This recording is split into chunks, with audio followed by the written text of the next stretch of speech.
Hello and welcome everyone to this beekeeping chat with Castle Hives. Tonight we will discuss small-scale honey extraction setups, trying single deeps for the first time, splitting methods, and intentional beekeeping. Brian is the 22nd guest I've had on for a live stream. He is a hobbyist beekeeper from Northeast Ohio, and he shares everything on his YouTube channel, good and bad. It's called Castle Hives. I think I put the link in the description. Brian, can you give a brief explanation of how you began beekeeping? Yep. Yeah, Rainier. So I started, I installed my first package in April of 2017. It was actually on Earth Day and it was not planned. It just happened to work out that way. But I started out because my mom had a crazy idea in the fall of 2016. And she said, I want to get one of these flow hives. And I knew nothing about beekeeping. I was like, I have no idea what you're talking about. So me being the techie person, I went on Google and I'm Googling this flow hive thing. And I thought, well, that's kind of cool.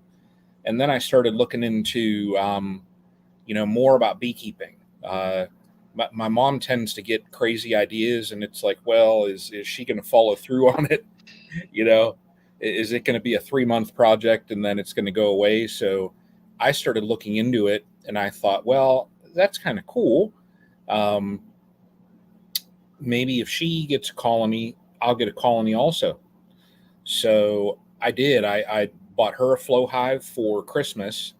Um, and then I bought myself a hive setup.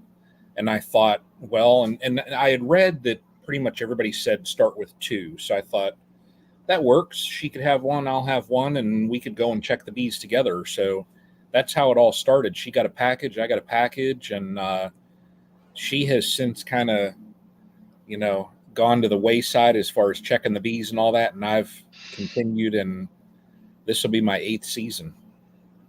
Yeah. Yeah, you're a little bit ahead of me. This will be my seventh, just about 6 years ago, 2018.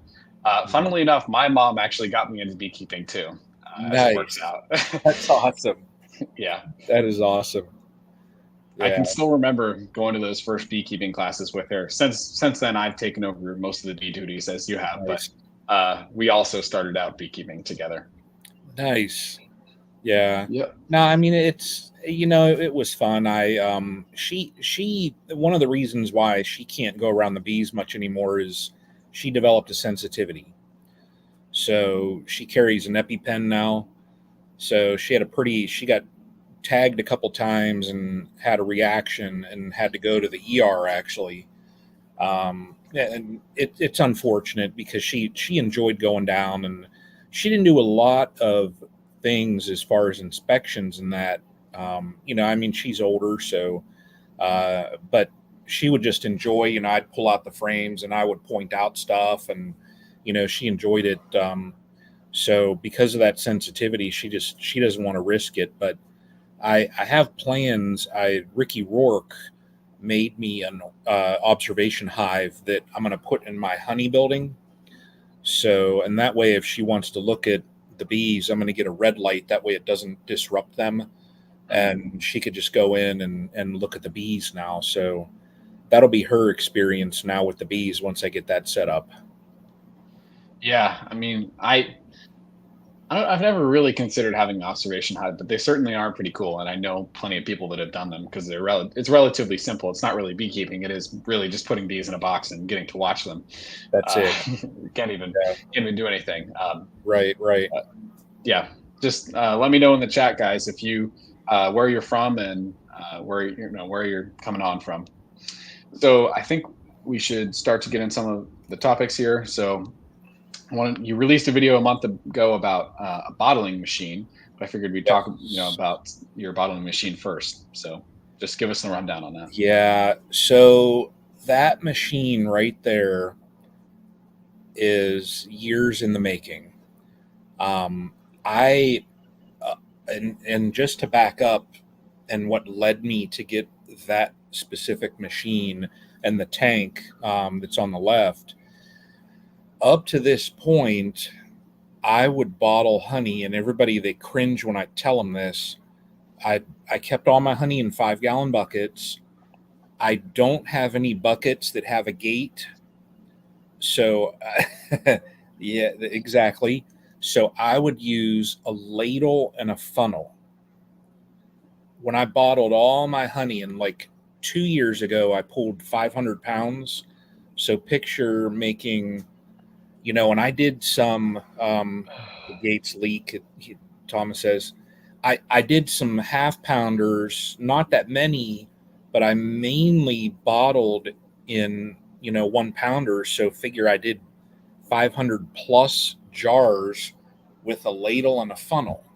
Mhm. Last year I did 600 pounds. So, and I did them all with the ladle and the funnel. And as things are expanding, I started doing some markets because I would normally sell my honey through word of mouth. And when you have 600 pounds that you need to sell, um, friends and family only buy so much. So I started doing the markets. And then as I was building up, I call it my honey money. Um, see, I'm going to be throwing them out there all night.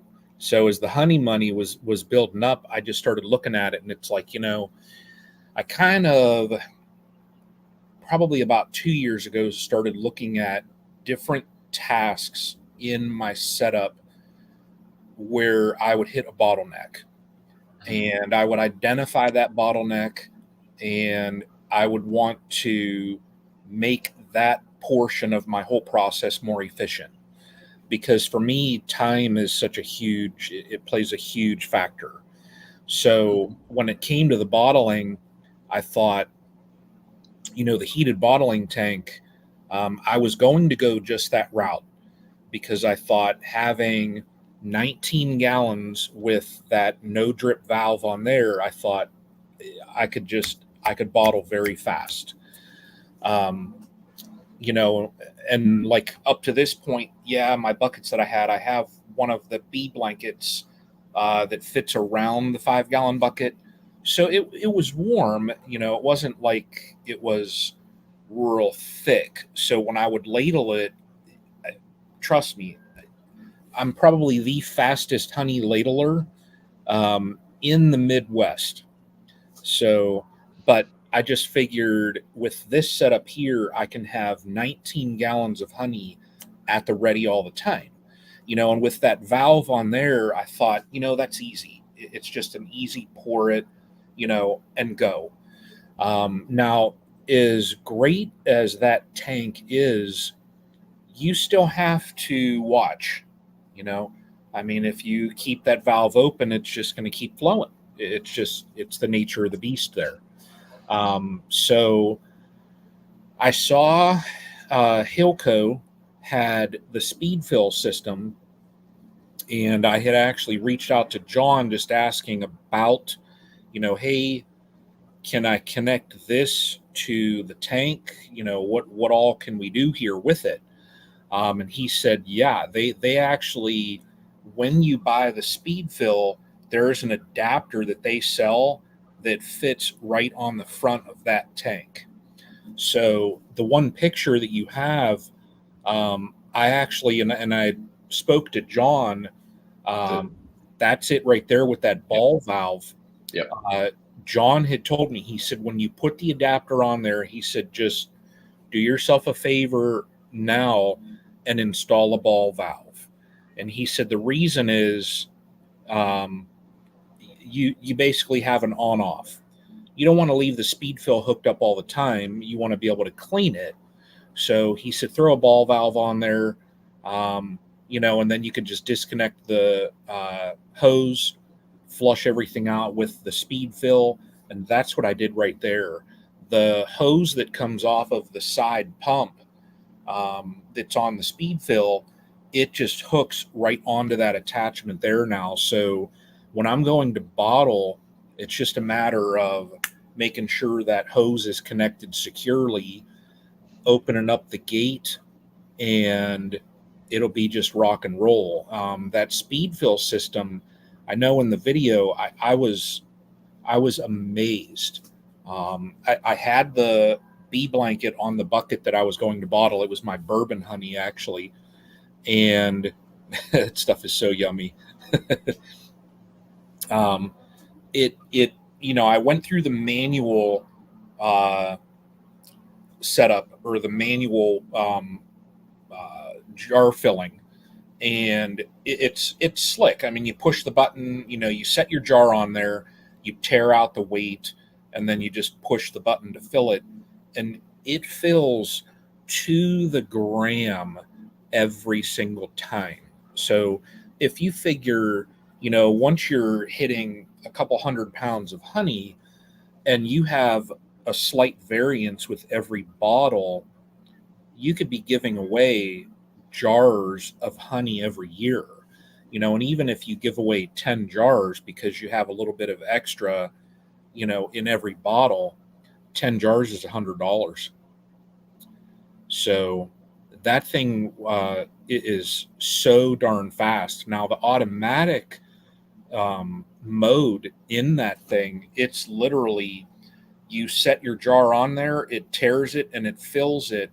I was filling 1 pound jars in, like, I think I timed it, it was like 8.99 seconds. Yeah. Unreal. So That's where I went from ladling, and even as the fastest ladler in the Midwest, yeah. uh, I mean, there's no way that you can bottle that fast, and it just, and the way that system also works is it has a retraction. So once it bottles, once it dispenses the appropriate amount in grams, it will retract about an inch up that end nozzle on there. So there's absolutely no drip. It's amazing. Yeah, Um, I'm jealous. I went through that entire bucket and there was not a single drip. So I did learn, though, when you have it in automatic mode, do not set anything on that tray, because it will think that that is a jar and then start dispensing. So I did have a goof, and I had a larger bottle and I just set it on there because I was going to adjust the neck to accommodate for a larger bottle. I was going from half pound to 1 pound jars, and it just started dispensing. So I thought, oof. So I learned my lesson: never set anything on that tray unless you want it to start dispensing. That's intense. I mean, I can't believe it's that fast. There's a couple comments here. Three Boys Bees from southeastern Tennessee. Um, Thomas Robinson, the gate leaks on the 5 gallon buckets. So the only thing that I always bottle with gates. I am not the fastest later in the Midwest, or well, in my case, the Northeast. I've always used honey gates, and the only time when it drips from the honey gate is, or on the buckets that I have, the seal to the bucket's really good. Mhm. But if you have a lot of pressure when the bucket's all the way full, and then Uh, you don't screw it as hard as you possibly can on the gate to close it, that's when it starts for me to leak. But if you Makes have sense. low pressure in the bucket, as in it's not that full, or you tighten it really tight, it's the issue is when you extract, then you get to the bottom of the bucket and you're used to um, not doing that tightly. You pull it back out next year and you start filling it with honey out of the extractor or from another bucket, and then it That starts to makes leak sense. because from last year you had set it already differently. Yeah, If you that got makes sense. tiny Now, breed, yeah, go ahead. the same as far as the pressure with this system. John did say if you were to buy one of his bottling tanks and hook up the speed fill, he said you want the speed fill above the bottling tank. You want it to pool instead of having that honey pushed onto it, just because you're going to have leaks then. So the the filler should be above the bottling tank level, Yes. Yeah. and because that creates too much downward pressure. Yeah, because you figure if it's below the system, you'll have Mhm. 19 gallons of honey. All As of that pressure, weight. yeah, above it. Oh Yeah. yeah, and I mean that's a lot of weight to have in that line, and that line is a pretty decent sized line. So you're going to build up a lot of pressure that's pushing on the speed fill. So he said, just make sure you have it above the tank. That makes perfect sense. Yeah. Yeah. We Yeah. got Tiny Bee Creek Company. Hello, all. Hello. Howdy from Bluebird Hill Farms and Bees. And Mary, as she normally joins us, is here this Oh, awesome. Friday night from Michigan. I think everybody's springs are moving a lot faster than mine, but it'll happen at some point. Yeah. Yeah. Has it been really? It's been really early for you this year, right? This year I made my first ever splits in April. We normally do not see, at least in my area of Northeast Ohio, we normally do not see swarms until second to third week of May, and we normally don't make splits until in around the same time. I had my very first swarm the second week of April. That's unreal. I mean, I 2021 was an early spring here in Maine, but I'd say we were still only maybe 2.5 weeks, at most 3 weeks early. But it sounds like Yeah. you guys are even more than that ahead of normal. We are, and like I was checking the other day on the different flowers, what's in bloom, and what you should normally expect. We should normally see dandelions. It said like second to third week of April and extending through May. We're starting on our second round of dandelions right now. The very first round has already gone to seed. Yeah. It's crazy. And I was looking, and this was May 1st.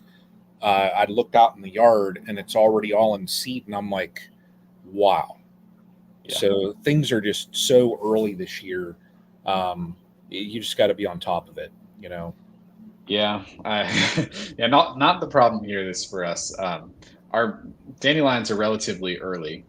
We're getting close to peak bloom right now, but it's weird how the flowers are early, but it's been really cold the last 2 weeks. Or not, it's not like really cold, but I would say definitely below average. We had probably 4 frosts last week. And really? Yeah. 4 frosts last week. One of them was down to like 23 degrees too. It was like a hard frost. Yeah. I mean, serious frost. Yeah, that's a hard frost. Yeah. But all the plants are fine. If they bloom this time of year, that's what they expect, is to be frosted. Yeah. So yeah. We had our maples bloom about 2 weeks ago, and like I said, the dandelions are going now. I'm putting together a video from like the beginning of the year all the way to the end, so I was getting my dandelion shots today. Oh, okay, excellent. So, yeah, like today here, we hit I think it was 81 degrees. So and it's insane. The next 2 weeks, I think our low in the next 2 weeks is 47.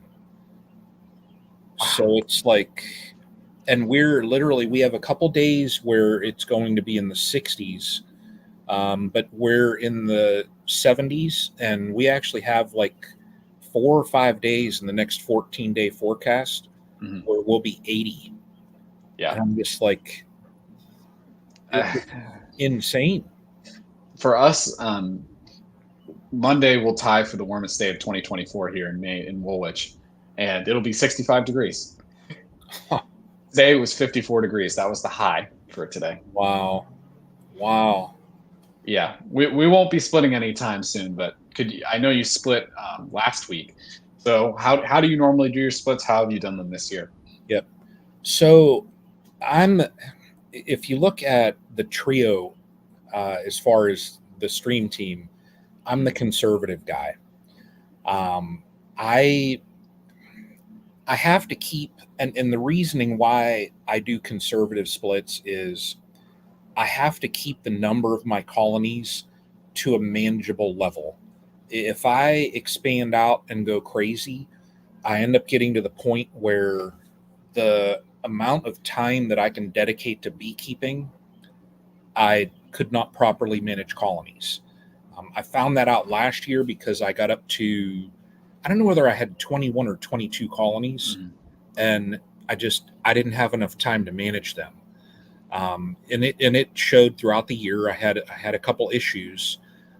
So this year, I'm not going to expand out beyond like 14 or 15.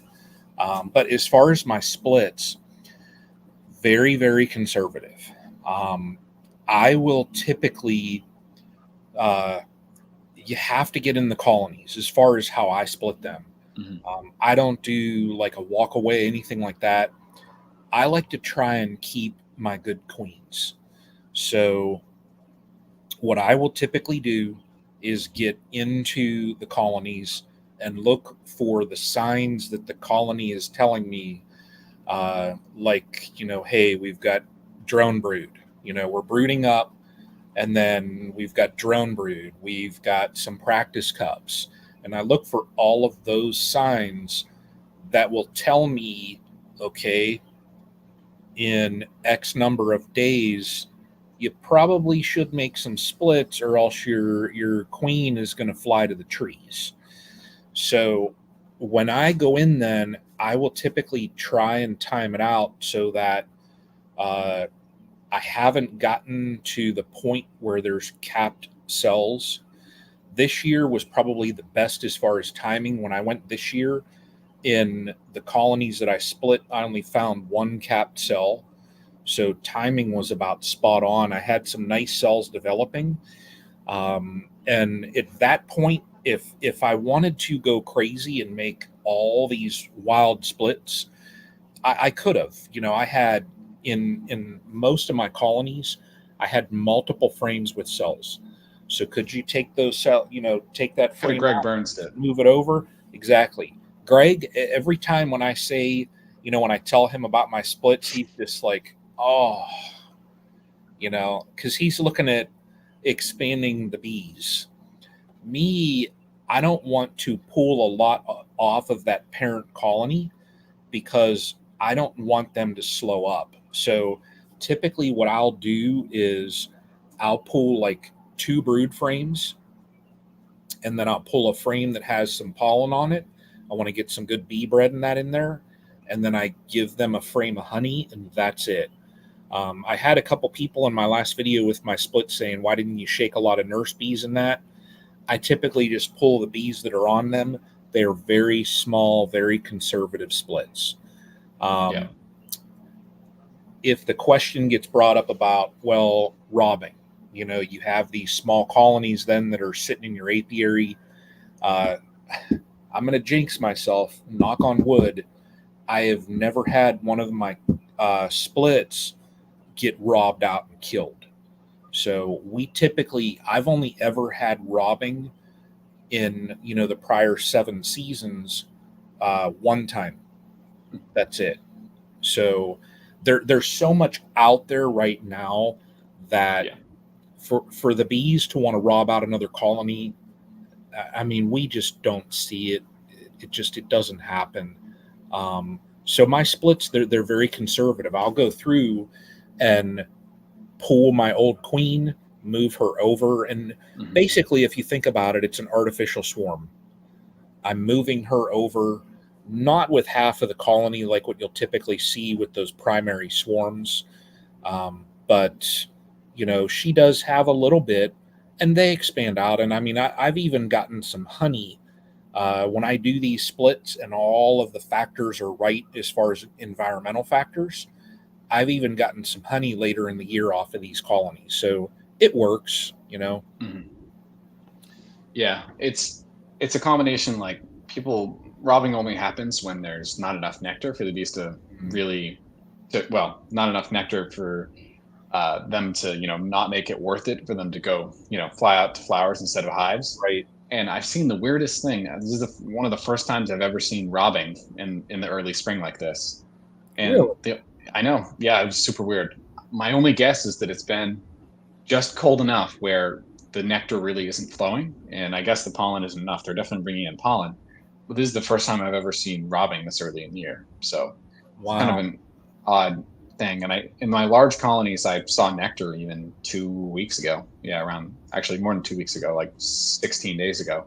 And Wow. But those little ones, maybe it's just because I have some old honey boxes lying around and that got them in the mood. But even before those were really being touched, they were still wanted to rob my little hive. But yeah, I haven't Interesting. had any issues really either with early splits. I haven't, lost some early splits, but not to robbing. Yeah. Typically, it's just, I mean, and the context around that video was it's going to be incredibly warm for where you are in the extended period of time after the split. So, of course, that Yeah. would you're in the best scenario possible to Yep. have the splits survive with low amounts of bee coverage. Yeah. Yeah. And I mean, you figure there's 2 frames that both sides were wall to wall with brood. Yeah, I mean, the number of bees that you give it, in the 2, 3 weeks time, the number of bees that are in there is going to probably more than double. So, yeah, from the 2 to 2.5 frames worth of bees that are in there, they're going to be probably close to 5 and 6 frames of bees here very shortly. So they'll be able to defend themselves. And when I do that though too, they always get reducers. So I'll throw an entrance reducer on it. They've got such a small little space there. They could manage it. They do sure. fine. So Yeah, got some comments here. Keener, Keener J65. Hello all. Hello back. We got Blue Hill, Bluebird Hill Farm and Bees, Northeast Texas, 80 in the 80s the last few days. Added second supers. wow. Can't relate. Can't relate. Yeah. We got Hey girls, just kidding. It's a bee joke. Yeah. Yeah. That's funny. Yeah. My buddy broke down and took 50 hives to apples, and it was raining, and the bees didn't come out. Holy heck. Yeah, well, I mean, I think he still got paid, so there's at least that, even if they didn't find anything. Yep. Yeah. Then we got Thomas Robinson. I have a feeling the pairs are going to come out early next week, right before 4 days of rain. Yeah, Wow. that's beekeeping for you sometimes. You Yeah. just never know. Never know. Yeah. Talking about rain and like the nectar and everything here, we in Northeast Ohio, as far as rain, we had twice the amount of rainfall that we normally do. By We had a lot of storms. Like it was the second week of April when I think pretty much a majority of the country was having those systems come through. We did. And it was like April 10th or April 11th. We were already like a half an inch above what our average monthly total was. So, and we've had the rain, but then we've had the warm weather and sun. So it's just, everything is so green. Um, I'm looking forward to this uh, spring and like early summer harvest is probably going to be one of the larger uh, harvest, crops that I'll probably ever pull. Yeah. Yeah, I mean, you have an intense honey season. We don't really get Yeah, crap for honey here in Maine. I mean, not yeah, unless you have to find really good micro pockets of forage. We don't get honey like you. I remember the first time I saw your video, it was in like around the 4th of July, maybe 3 or 4 years ago. And you were just each hive had like two, three, four supers on it. I couldn't believe it. That just doesn't really happen here unless yeah, it's perfect year, perfect conditions. yeah. Got Grayson here. High next Tuesday. Is 90. 90 degrees Fahrenheit and Wednesday 91. Unbelievable. Oh You my see what God. he did there? Today the high was 89. Bees are booming. Well, Wow. I bet you're in prime nectar production at around 90 degrees. The plants really start putting out Yeah. nectar like absolute mad. Unreal. We got Drain the Swamp 53. He's also from Michigan. We got a good question here. How much and how long do you feed a new nuke sugar syrup, Brian? I typically, when I get any new colonies like that, um, I'll feed them as long as they're taking it. I'll feed it. Yep. If there's enough out there, like right now, even like the splits and I installed packages 2 weeks ago now. I put feed on them. They were quart jars that I have on them. They took maybe an inch out of the jars. They're not touching it. They're going Yeah. out and they're taking what Mother Nature is giving them over sugar syrup. Yep. So I'll give it as long as they take it. Makes sense. Yeah. I have typically in the past fed for, if it's a really good nuke, it's going to get off really fast. It's going to Yep. really explode quickly. So to give you a ballpark, pretty much until they stop feeding, unless you see them being really honey bound in the hive from your sugar syrup, keep feeding. Yeah. I would estimate if you get a strong nuke, it will only be, I don't know, maybe 3 weeks or 4 weeks where they'll actually take your sugar water, at which point they will be pulling in crazy amounts of honey and growing really fast. So Yeah. that would be my ballpark estimate. But as long Yeah. as the conditions are in the hive, um, like they're, as long as they're not getting sugar syrup bound and it's clogging up the brood nest, then and they're still taking it, go ahead and keep feeding them. Yeah. Yeah. And you figure nukes too. By the time a lot of companies have their nukes ready, you're already like into the portion of the season where there's nectar flow and everything else. So, Yeah. you know, they don't want to get rid of those nukes until they know everything is right. At least Mhm. the Quality decent products. ones out Yeah. there. Yeah, right, right. Those quality nukes, Yeah. they've been checked and checked and checked, and they're booming. So, Absolutely. yeah. We got Brian C, not Brian K, but Brian C from West Tennessee, originally from Northeast Ohio. So Nice. I like that. we got a fellow Ohioan here. Bees are killing it here in Central Florida. Yeah, Yeah. I haven't heard any bad things about the South this spring. I've heard it's been pretty solid. Not a super early spring, but Mhm. um, not the crazy freeze like last year. Yeah. Yeah.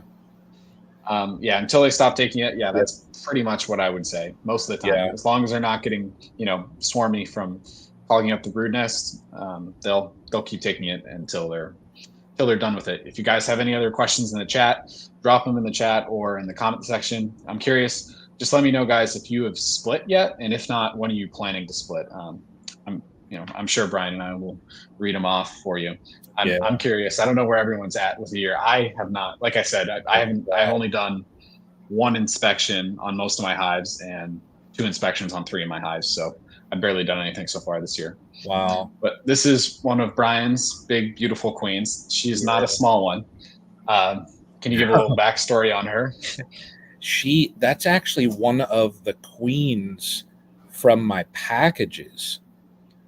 And she just, right out of the gate, when I do my packages, I typically will, check them 4 to 5 days after I install them just to see if the queen is out. And Mhm. she was out and was already at that point already laying eggs. So, but now whenever I install a package, because I have years worth of beekeeping, I always install my packages on drawn comb. So I'll give them a frame that has some pollen in it, and I'll throw in a frame that has honey. So they're set up right out of the gate. As soon as they let that mama out, she can just get herself going. And there's already several frames of brood in that colony. So she's a rock star, and she does. I mean, she's a big girl. Yeah, Yeah, that's yeah, she's yeah. nice. No kidding. I had a question, or I had a comment on packages. I had the weirdest package experience. I bought it like it's called a super package. It was three-pound packages, and when I went back to release the queen, she was still in the cage, and so, um, or no, she wasn't in the cage. They hadn't chewed through the candy, and they chewed through the cork side. What? They chewed through the cork, the one that's supposed to make it so the bees can't, get to the Yeah, queen.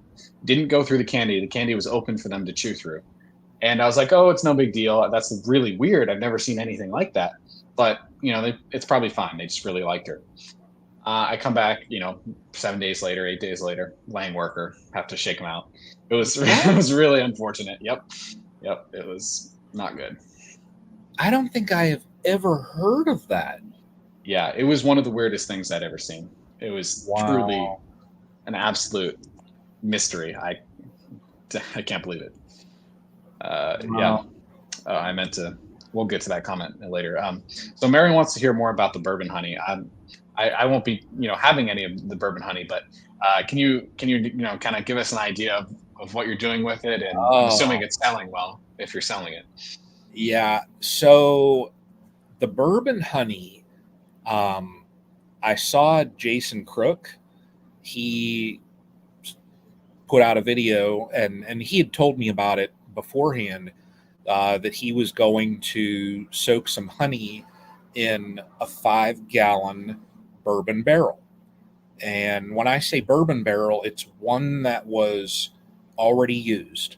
So the inside is charred, it's been used by a distillery. So you have the uh, alcohol smell, and it's a pretty intense smell. When I got that box, opened it up in my kitchen, it literally, the entire kitchen smelled like bourbon. There was that much of an odor coming out of that barrel. I thought, when Jason was telling me about it, Hmm. I thought, man, I've become in the last year to, I don't know, last little bit, I've become a bourbon drinker. So I just enjoy at times. I'll go and mix up a little drink, and I just like to sip on things. It's not, I'm not like the young bucks out there, wanting to get all loopy. I just enjoy sipping on a good bourbon drink.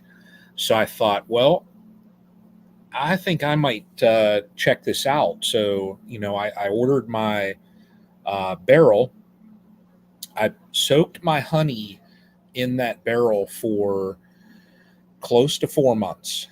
Um, After that 4 months was up, and now I had no crystallization. I don't know um, if the effects of the alcohol in the barrel, like if there's residual alcohols in there, or the charring prevents crystallization. I don't know any of that. Um, but I would rotate it, in the time that it was just sitting. I'd rock it and roll it just because I wanted the honey to come in contact with the wood, just so it would take on that flavor. After the 4 months, I poured it, I drained it out, put it into a bucket, and then I went and I had ordered bourbon barrel chunks, and they're the larger chunks of wood that a lot of um, barbecuers and grillers, they'll, if they have those offset smokers, they'll order the bourbon chunks just to flavor their food. I ordered those larger chunks, and it was once used bourbon barrel chunks, so Yep. they smelled also pretty darn good. Um, I soaked uh, the honey when it was in the bucket. I put the chunks in there and let that go. It was probably a month and a half or so.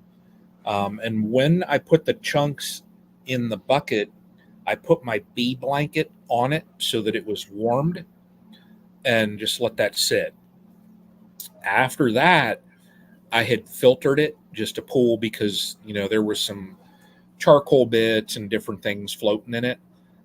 It just, oh man, if anybody out there does like, um, and my fish tank just turned off, so that's why my color here changed.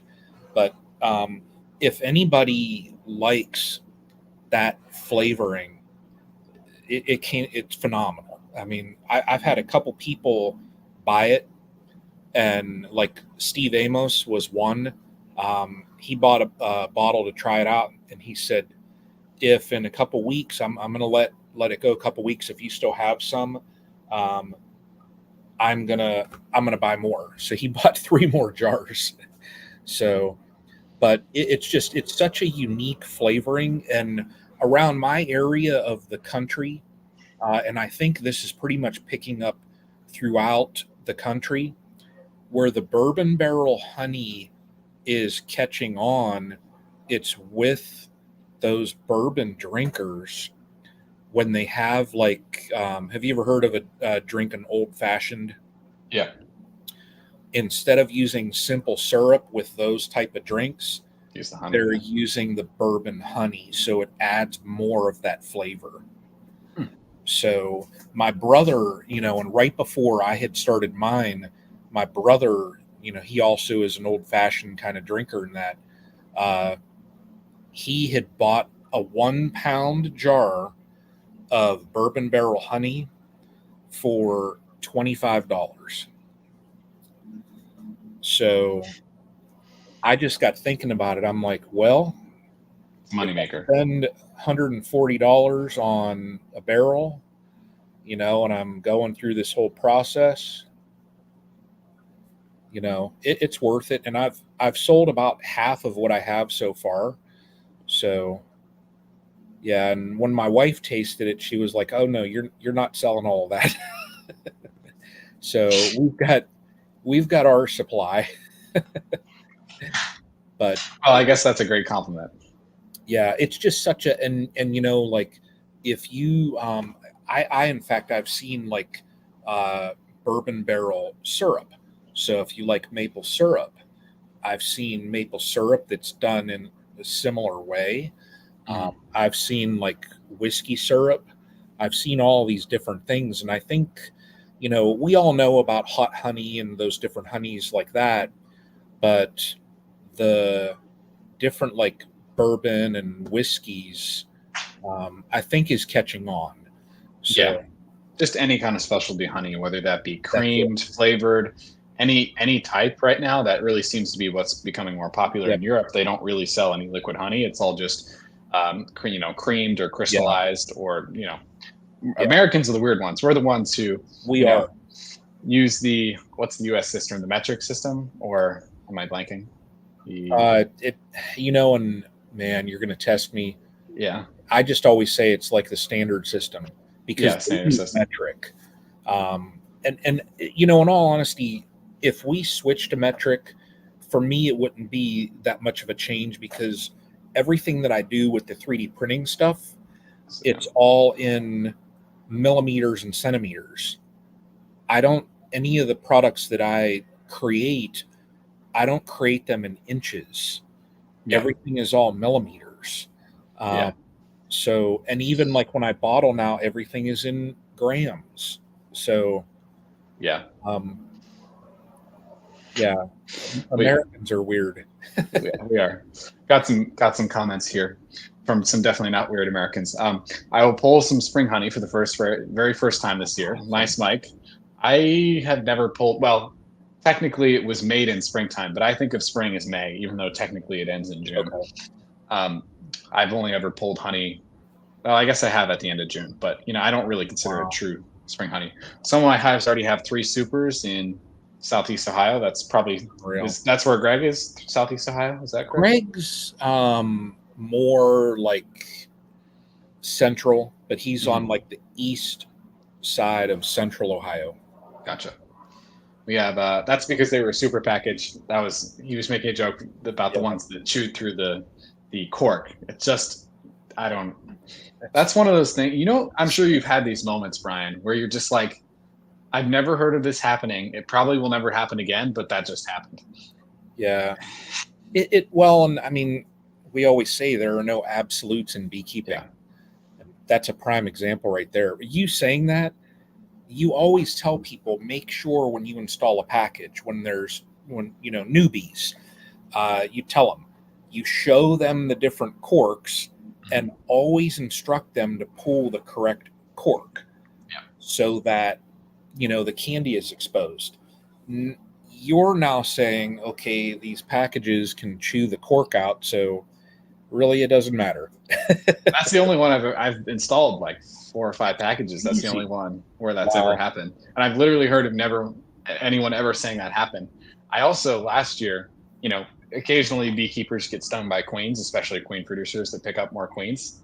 I Yeah. got stung twice in the same summer. Really? Normally takes thousands of queens before someone gets stung, and it happened last summer twice. Wow. Wow. Yeah. Tiny Creek Bee Company. Have you ever seen a queen lay an egg while walking around? I've seen it like on her butt, like just while she's walking around. Yep. Yeah, I think I have seen that. It's not incredibly rare. It happens on occasion. Has that been your experience, Brian? Yeah, I've seen that also, and I've taken pictures when they're doing that, and it's just kind of stuck there, and they're walking around, and it'll drop on the rim of one of the cells, and it's like, well, somebody's going to have a little snack. So Yeah. Whenever I'm grafting, I know you graft larva, but I was like, I wonder what happens if you try to graft an egg. You put your grafting tool into the cell, and the egg just pops like that, like a balloon, just done. It's really, pretty. Yeah, I don't know. I guess that's not what I expected to happen, but wow, yeah, that's what happens. There was a YouTube short this week about a guy feeding his bees blue Hawaiian punch to make blue honey. Ew. Yeah, that's a little bit wow. of a weird one. I remember I watched a video. I think this went a little bit viral, at least for that person. Someone fed them like red sugar syrup, so they could actually see like food dye in it, so they could Mhm. see where the sugar syrup that they fed them was going. So I don't know. That was kind Yeah, of an interesting video idea.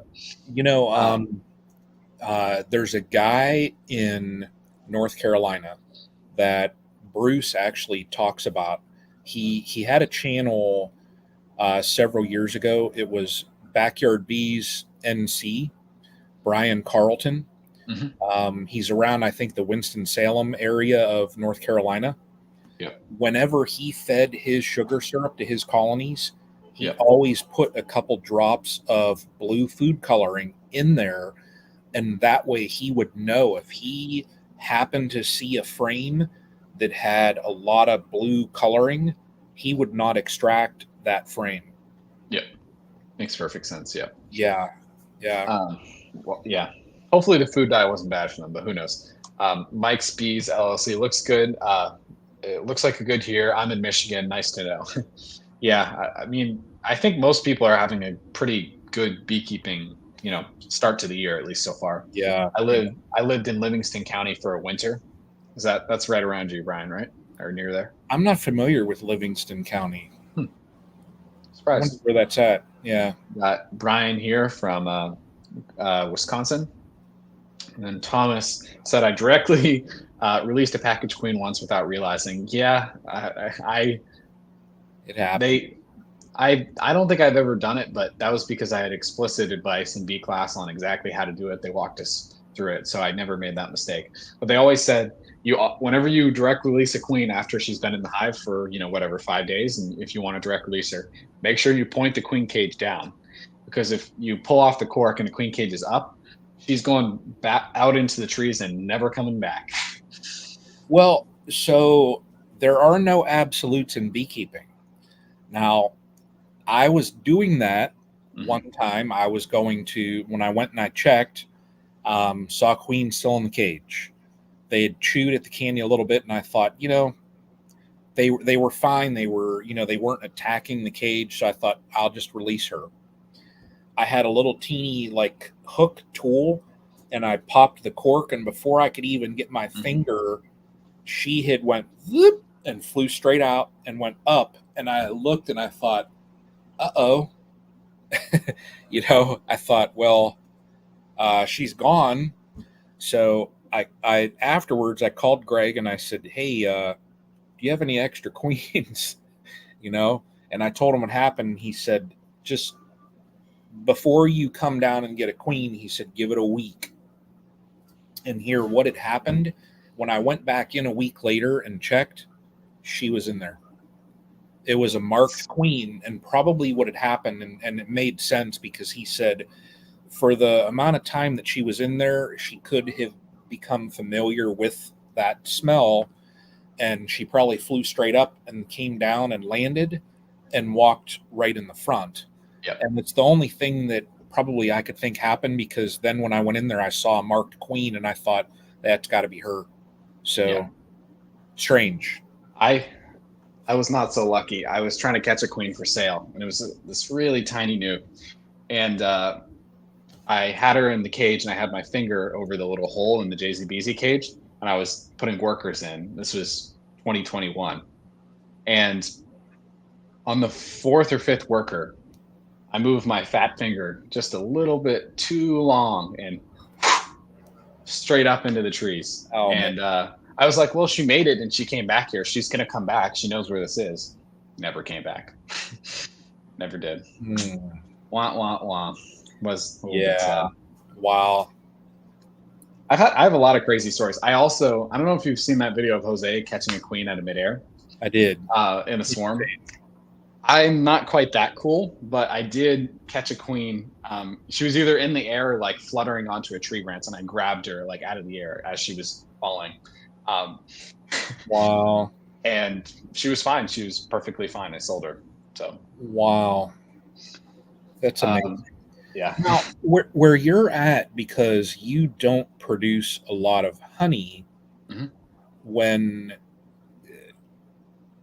as far as money that you get out of beekeeping, do you more focus on nuke and queen productions?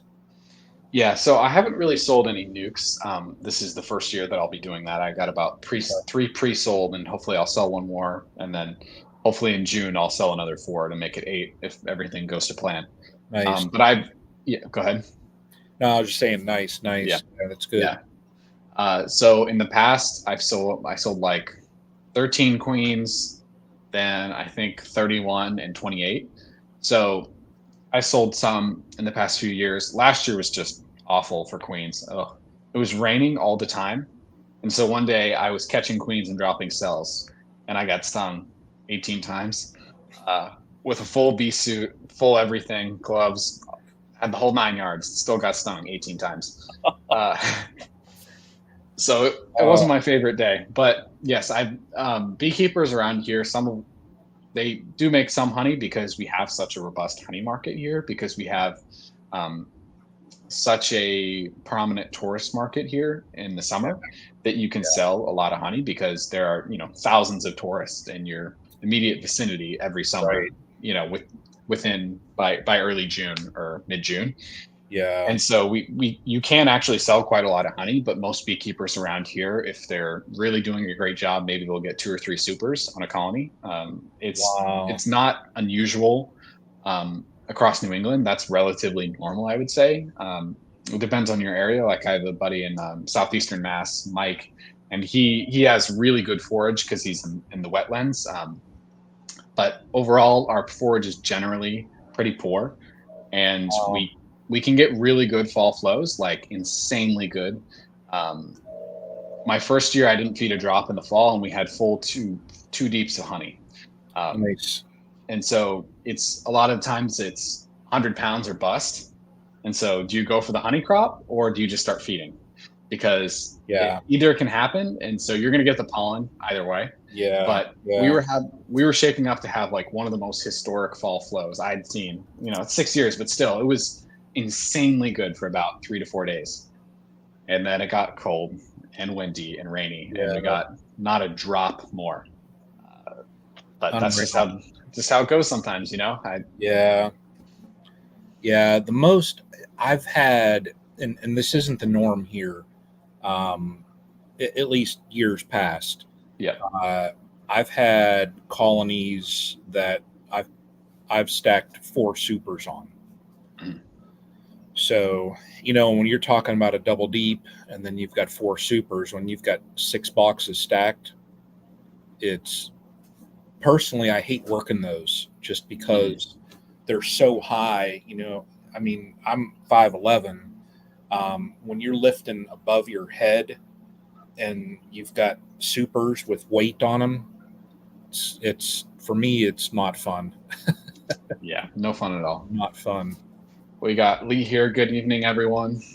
Um, Brian from Wisconsin. Checked hives today. No queen cells. Looking good. Bringing in pollen like crazy. Packed full of nectar. Brew pattern's very Nice. nice so far here in central Wisconsin. Love Very that. smooth. Good to hear, Brian. I'm glad that the Bryans are doing well this spring. Yeah. Yeah. We got Jessica Fairfax. Hey, Rainier, and hey, Brian. Good to have you on here. So I figured before we close out here in the next 10 minutes or so, we just give a little sneak peek. I have been doing. I don't know if you know this, but I've been doing single deeps since really 2021 or 2020. Okay. So how's your single deep experiment gone so far this year? So far, and I'm almost like a hybrid type system because I went from double deeps Mhm. to the colonies that needed the room. I put a deep and a medium just so Yep. that they had the room. I didn't want them so packed early on that they're going to end up, pumping out swarms early. So I'm kind of like a hybrid on my stronger colonies. I have a deep and a medium. Here, probably in the next few days, I'm going to throw an excluder in between those, make sure the queen's down below. And then I'm going to add on some other supers. So far, I tell you what, I have enjoyed it. I've had a couple people asking me, why are you doing singles? Singles for me will mean faster inspections because when you run a double deep, if you're looking at, you're not always looking for the queen. You're looking, when you're doing your inspection, well, how do things look inside of this brood nest? When you have a double deep, you're always having to lift a deep and set it off and look at the brood nest. It's just, you always have to. So I wanted to eliminate lifting deeps, and I wanted to have my brood nest confined to one box. So when I'm going to do my inspections, once I had, the rest of my supers on and my excluders, you figure all of my inspections. Yeah, I'll have to lift some mediums, but mediums are a little bit easier to lift. I'm going to take my supers off, set them aside, and my inspection is going to be focused on one box.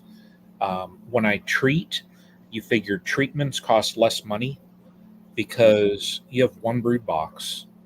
So that's what was appealing for me when I was looking at single brood was, hey, I can have faster inspections. I'm looking in one box. If there's any problems, it's going to be in that one box. So, so far I've enjoyed it. Now, I had to, for my larger colonies, um, I had to pull my Apivar like, I think I was only like 4 days early Yep. because we're getting to the point that uh, I'm starting to see them in the top super. There's nectar in 6 or 7 of the frames, so they're bringing it in right now. And I pulled my Apivar the other day, so I got to get more supers on.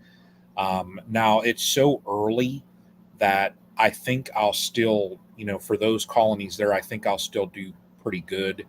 Um, but so far, I've enjoyed it. Now we'll see. I mean, once we get to the point where I'm adding in the excluder and I'm adding supers, we'll see how they behave and if they truly adjust themselves to, hey, here is our brood nest. And then once the excluders are on, also, I'll make sure that I check that brood nest to make sure that there's adequate space for the queen. But yeah, I mean, I'm enjoying it. Yeah. It's weird. I feel like a lot of double deep beekeepers misunderstand how single deeps work and vice versa.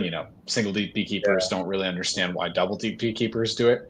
I had a conversation with my friend Mike. We did a podcast a couple months ago on it, and there's definitely advantages to both. And Right. we were talking about how, of course, double deeps are the standard because that's what commercial beekeepers generally use, and because of that they're the ones typically teaching hobbyist sideliner Yeah. on down.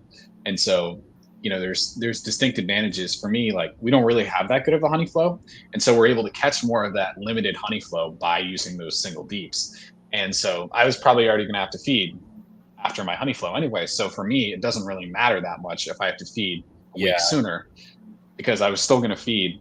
And they're like, well, but if you had two deeps, then you wouldn't have to feed in the fall. And I'm like, well, some years I don't even get a fall flow. I still have to feed, 50, Right. 40, 50 pounds of sugar. So either way, I'm going to be feeding. It's just, Yeah. do I have a chance to get any honey or not is the question. Right. Right. Yeah. Yeah. And like for me, the colonies that I have the super on them, what my plan is, the super that I put directly on top of the deep, I will never harvest that. My plan is to go into the winters with, it'll basically be a 1.5. I'll have a deep and a medium. And that way, right out of the gate, they're going to have a packed out super. I want 10 frames, wall to wall capped honey. When that super gets to that point, I will probably store those supers, and I'll always keep that for them. So when I go, when I'm setting things up in the fall, they're going to have, however much weight there of honey. So, because I know when you do harvest from single brood, you're pulling all their stores. Mm-hmm. So that I think that right there is the only negative factor as far as single brood that I've heard is the amount of feeding as compared to when you run doubles. And the But timing. and that's it. And but like you said, I mean, even when you run doubles, you still have to feed. Yep. So it all balances out, and I think singles so far, I've enjoyed it. So Yep. Lee is bragging. I saw. Yeah. We. Not, I'll get to that later. yeah. I would not We even highlight that comment. So we got or one more thing on this subject before we close out with these questions. My friend, she lives down the road. We ended up overwintering a couple years ago, one of her colonies, in an mm, 8 frame single deep, and it was her strongest colony the next spring. wow, Even though it was an 8 frame single deep, it was wow, pretty cool. It was one of those interesting experiences. yeah, yeah. We got Jessica here. We'll answer these questions and close out. Getting 2 nukes this Wednesday. Can I use last spring's honey with water to feed them instead of 1-to-1 sugar water? And if so, what ratio of honey to water? Go ahead and take this, Brian. It seems like you had an answer for it. I wouldn't even now, Jessica. Do you have that honey? Well, I would think you've already extracted it. Mhm. If you've already extracted it, I would have to Google it. Just being 100% honest there. If I have frames that I've kept, and I always do that. I'm one of those weird beekeepers that I keep some honey frames, and it's simply for that purpose right there. That the following season, if I need that extra food for colonies, I can literally just grab a frame and boom, slap it in. Yep. I've never mixed with water, so have you ever I done that? Personally, I've not. I try to keep every drop of honey that I ever harvest because I'm able to sell it relatively easily. So I've not done that. Plenty of people do it. I don't know what ratio. You would have to look up the sugar content of the honey. So Yeah. because it's typically 1 pound of sugar to 1 pound of water. So I'd try to find a rough estimate of the sugar within, however much honey you're putting in there. You could do that. Personally, I would just feed sugar water. But if you mixed it down, then yes, that would work. I think that you'll get more of a hydrogen peroxide effect that feeding sugar water gets. Uh, like more if you feed the sugar water rather than feeding a mixture of honey. Mhm. Um, but I think that could work if you want to do that. Yeah. We got. We will end it out on this last question right here.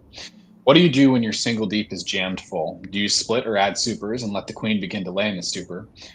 To start, how do you determine which is the best choice? Do you, Stack do you them. want to? Yeah, Sakamai. Yeah, so I made a video about this about I want to say around a year ago. It was like 3 tips for a massive honey crop. Most commercial beekeepers, single or doubles, they make a split off their hives. That's the number one thing. Typically, at least 2 or 3 frames of brood split off the hive. So that's part of it. You can still make a large honey crop even with doing that. And then you want to add supers on top. If you have undrawn supers, I would suggest that you don't add an excluder. That's what I did last spring. Wait a few weeks. If it's a strong queen, strong hive, they'll draw out that first medium or what I guess deep. And then once they get that going, you can shake the bees down or find the queen, put her in the bottom, add the excluder, keep stacking the supers. So like Brian said, yeah, add a bunch of supers if you have it, assuming the temperatures are right. And splitting a hive during the spring doesn't eliminate your honey crop, as Brian does it every year. He splits his hives and still is able to make a lot of honey. Yeah. There's a good video out there, and I would have to look up the channel name. I know his first name is Devin, and there's a couple videos out there actually on it. Doing, I think it's doing Ron, or maybe it's Devin, but I know who you're talking about. Yeah. Yeah. And he goes through and he breaks down, okay, here's a frame, here's a deep. Here are the number of cells across, Yep, I've seen this video. lengthwise and height-wise. Here's X number of cells across that entire frame. Okay. And then he breaks it down to, well, here are the number of eggs that the queen lays. So in theory, and he even said, okay, if you have 20% honey, and then you have a certain percentage of pollen, you want, there was still enough room across for 50% brood, and if you look at a 10 frame deep, the queen, it's almost impossible that she's going to fill all 10 frames. It just does not happen. So there's a lot of good videos out there on that. It makes sense, Yeah. Yeah. As long as you manage your colonies, I think you're going to stay on top of it. Yeah, absolutely. I completely agree. It's just about trying stuff out. You figure out what works and what doesn't, and you keep repeating the things that work for you, and you stop doing the things that don't. And so if you want to try singles, just try it on a colony or two. You can get a feel for it. If you're like, this just isn't worth it for me, don't do it again. But if it's something that you want to, hone in and figure out for you, then go for it. It's always fun to try new things. Yeah. That's it. Yep. Two last comments here and we'll end it out. Duvin. I'm still not sure how to say his name, but Bruce Brown here. I wouldn't mix water with honey. It'll ferment fast. I hadn't thought of that, but that's a good point. I don't know how fast it'd be, but that might be an issue. You might ruin the honey.